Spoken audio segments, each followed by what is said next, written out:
La liquidez en los mercados de materia prima está colapsando. Esta semana se generó en los mercados cosas increíbles. Por ejemplo, el caso de los metales. El níquel, desde que empezó la invasión rusa a Ucrania, ha llegado a subir hasta más de un 300%. El petróleo, casi un 45%. Todo esto crea una mayor volatilidad en un mercado que se está debilitando, y las empresas que tenían posiciones en contra de la subida, es decir, que estaban apuntando a que el precio bajara, han sido llamadas muchísimas de ellas a margen, lo que contribuye a que el precio suba con muchísima fuerza y con descontrol.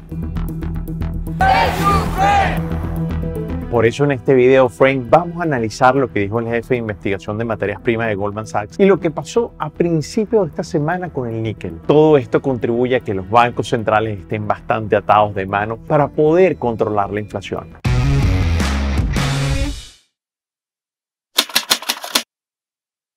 Bienvenido, my friend. Soy Dani Pérez, cofundador de MDC de The Investor You. Mucho gusto si es primera vez que me ves, porque en este canal es para brindar información sobre las oportunidades de inversión. Así que si te gusta este video, no dejes de navegar por el canal y de suscribirte para que así te puedan llegar todos los avisos cuando publiquemos un video nuevo. Qué brutal el efecto dominó que se ha producido en los precios de todas las materias primas, donde Rusia es exportador clave. Continuamos viendo grandes movimientos a medida que continúa y se acentúa la invasión de Rusia a Ucrania, produciendo desbalances en todo sentido.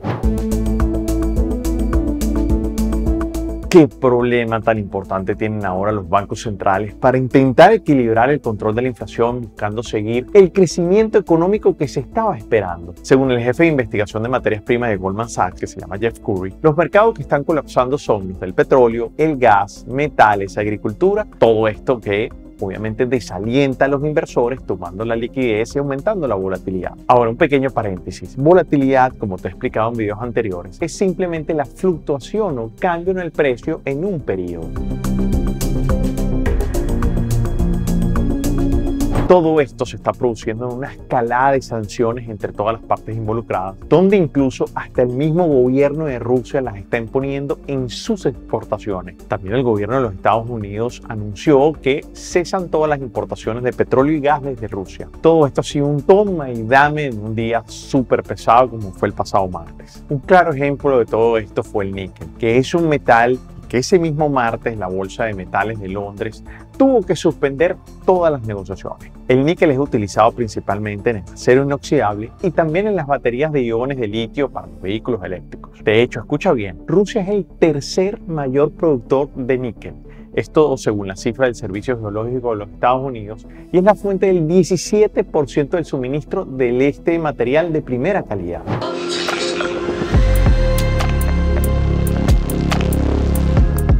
El aumento que ha tenido el níquel en los últimos días es asombroso. Para que tengas una idea o contexto, en los últimos 5 años tan solo había aumentado la tonelada en $11.000. Tan solo esta semana que acaba de culminar ha llegado a subir $72.000, que es un aumento que viene llevando este precio a máximos históricos y superar así los $100.000 por tonelada. Es decir, más de un 300% desde que empezó la guerra.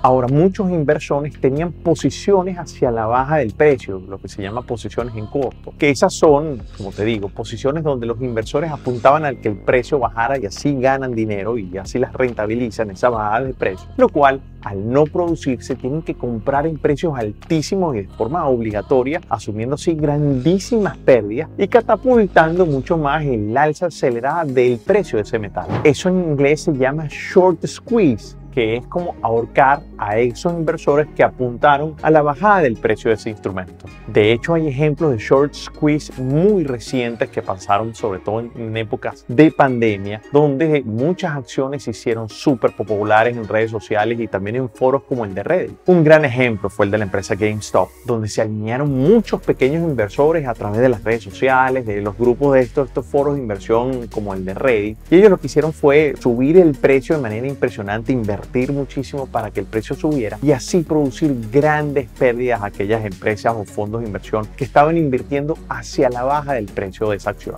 Ahora, como GameStop, pasaron muchísimas más.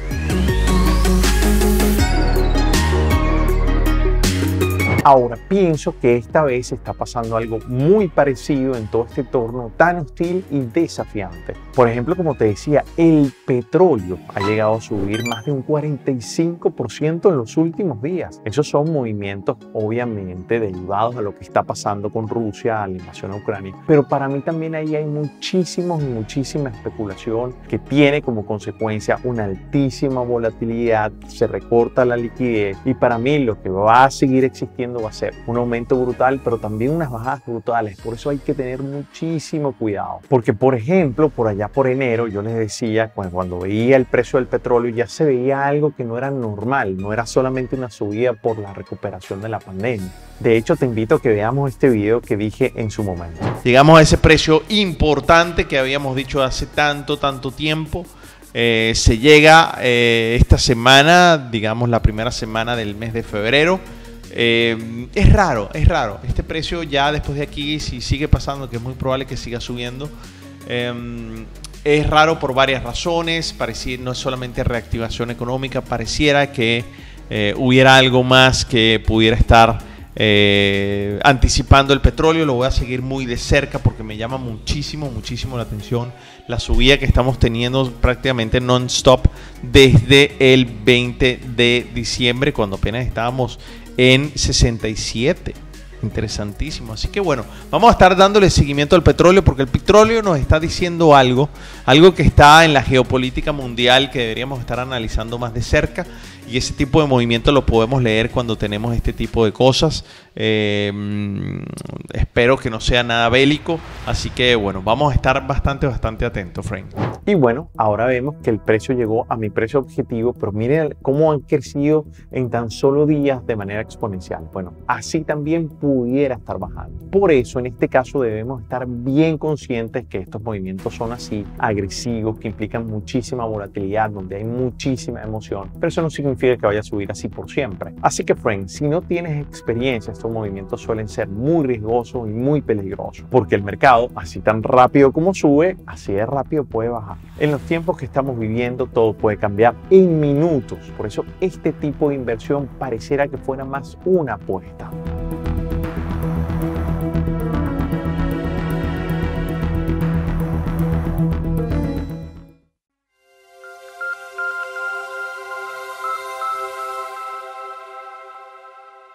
Bueno, Frank, terminamos esta semana con números en rojo. También el viernes, después de una subida importante, el mercado cae, las tecnológicas caen. Y eso hace que, obviamente, cerremos la semana también en negativo, como lo estamos aquí viendo. Llevamos varias semanas seguidas cayendo de manera importante. Y el índice de la volatilidad también, es decir, el índice de la volatilidad, después de tener unos 3 días, digamos, de recuperación de las acciones, cae de manera importante. Sin embargo, el día de hoy viernes, recuérdense que esto se está grabando el viernes después del cierre del mercado, llega justamente el soporte y de ahí rebota. Si vemos el mercado de futuros, empezando por el futuro, el mini, el SP500, nos damos cuenta que el mercado simplemente está nuevamente en una tendencia bajista. Definitivamente esto pareciera ser un retroceso para mayor continuación bajista. Sin embargo, a pesar de eso, aunque no hagan mínimos más bajos, todavía es muy posible que el mercado continúe, y de ser así, insisto, pudiera llegar no solamente a los 4.100, sino por debajo de los 4.000. Mientras estemos por debajo de esta línea de tendencia bajista, es muy importante que entendamos que el mercado va a seguir haciendo estos movimientos, aunque fíjate que cada vez que avanza pierde algo de fuerza, y esto es importante. Ahora, claro, la semana que viene, miren como aquí pierden más fuerte, los ángulos son menos fuertes que aquí y esta es menos fuerte que aquí, obviamente. Así que en ese sentido pareciera que el mercado cada vez más, a medida que avanza más, va reduciendo su fuerza bajista. Pero insisto, recordemos que esta semana que empieza en este momento, justamente vamos a tener noticias importantes desde el punto de vista económico. Vamos a tener, sobre todo el día miércoles, vamos a tener todo lo que tiene que ver con las reuniones del FOMC, con la decisión de las tasas, cuánto se va a aumentar, digamos de alguna forma. Además de eso, un poquito se va a conocer la política que va a aplicar de ahora en adelante, digamos el tono del discurso es muy importante. Así que en ese sentido vamos a estar muy pendientes el día miércoles, que es el clave. Ahora, insisto, siguiendo las gráficas, nos vamos a una un poquito más detallada todavía en el futuro del mini y el SP500, y mira cómo tuvimos dos patrones de reverso de manera importante, que es con la misma fuerza con la que baja, con la misma fuerza que sube, pasó 3 veces y después de allí logramos llegar a la zona de resistencia después de pasar una línea de tendencia importante para mí, y justamente ahí hace otro patrón de reverso el día viernes y se devuelve con muchísima fuerza, justamente cerrando muy cerca de uno de nuestros precios objetivos, que si logramos pasar pudiéramos llegar a los 4.175. Pero insisto, noticias. Las noticias son las que están marcando la pauta en todo lo que tiene que ver con el movimiento del mercado en este momento. Por eso digo que estamos en momentos obviamente muy emocionales por parte del mercado, reacciona fuertemente hacia ambos extremos, y es que definitivamente a las conversaciones ir con algún avance y luego un retroceso, pues eso, digamos, de alguna forma también está afectando al mercado. Sanciones van, sanciones vienen, etcétera, etcétera. Sobre todo de Estados Unidos, la Unión Europea y el Reino Unido, y luego también Rusia poniendo, tomando decisiones de no exportar algunos elementos que son importantes tanto desde el punto de vista de combustible, alimentos, incluso la parte de fertilizantes. Así que en ese sentido vamos a ver qué es lo que va a pasar la semana que viene con la Reserva Federal, ¿ok? Y cómo va a ser el comportamiento del mercado después de esa decisión, que tenemos que acudir un poquito a la historia. Por ejemplo, generalmente cuando la Fed anuncia el primer aumento de tasa de referencia,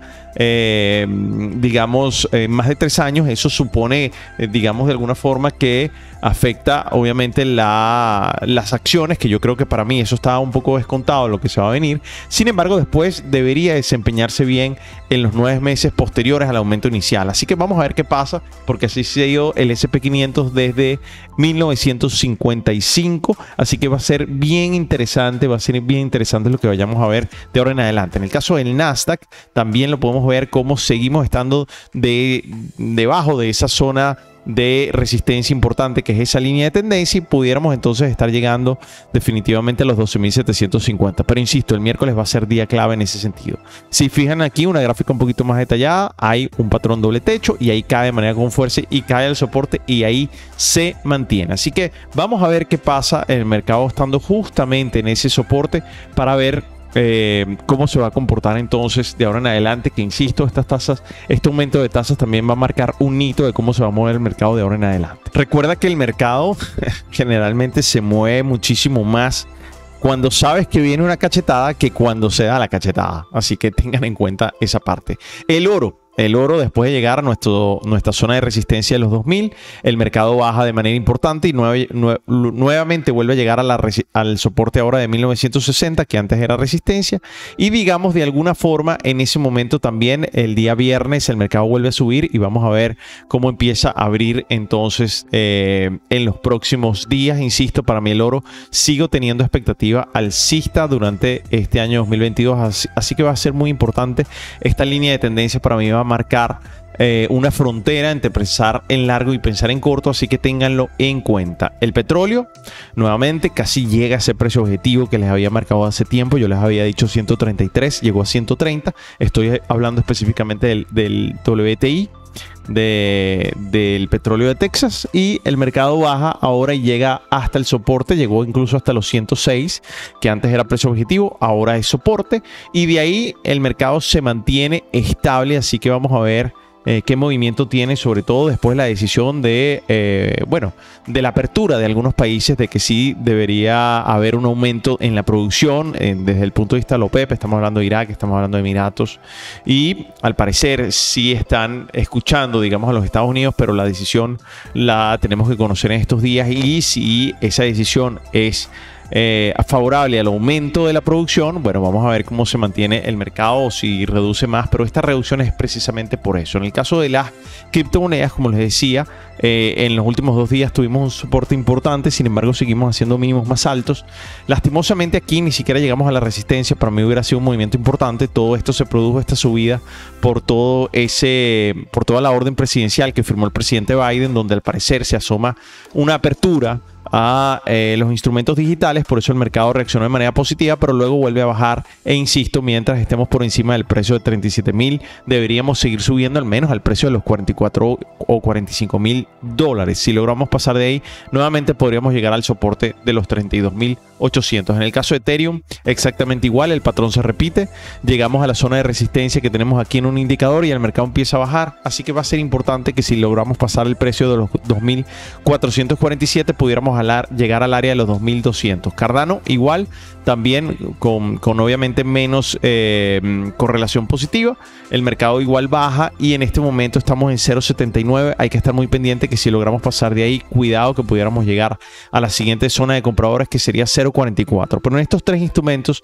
sigo insistiendo que para mí es muy importante decirles que a mediano y largo plazo sigo teniendo expectativa completamente alcista. Bueno, friend, déjame saber aquí abajo en los comentarios qué opinas sobre tantos acontecimientos bien delicados que tiene el mercado en vilo y con una altísima incertidumbre. Me gustaría saber qué estás haciendo con tus inversiones aquí abajo en los comentarios. Quiero saber qué estás haciendo en estos momentos. Vamos a generar aportes interesantes aquí abajo en los comentarios de este video. Recuerda que si eres nuevo en este canal, no te olvides de suscribirte. Y si te gustó el video, te pido que le des like porque es una forma de decirme que el contenido te aportó bastante valor. Si quieres suscribirte a un área de membresía donde estamos todas las semanas haciendo un live y también emitiendo informes de acciones súper interesantes, te dejo aquí abajo en la descripción el link para que te puedas suscribir al Patreon. Todo el tiempo estamos interactuando, estamos publicando información del valor y aquí en la pantallita te debe estar saliendo un ejemplo de cómo es eso por allá por dentro. Así que bueno, friend, soy Dani Pérez y nos vemos entonces en el próximo video. Abrazo grande, friend. Bye.